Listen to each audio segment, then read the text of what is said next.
Hi అండి. Chicken fry piece ఏ విధంగా తయారు చేసుకోవాలో చూపిస్తాను. చాలా స్పెషల్ అండ్ సింపుల్ రెసిపీ అండి. మీరు తప్పకుండా ట్రై చేయండి.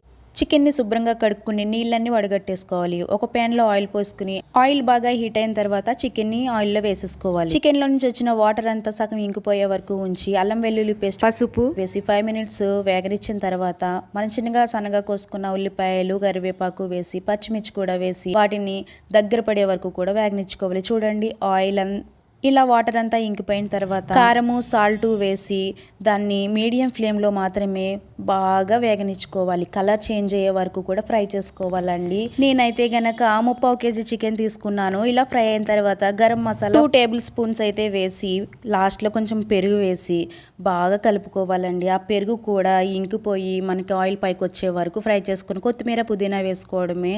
దీంట్లోనే మనం బగారా రైస్ వేసుకుని ఫ్రై పీస్ పలావ్లా తినాలి. నచ్చితే లైక్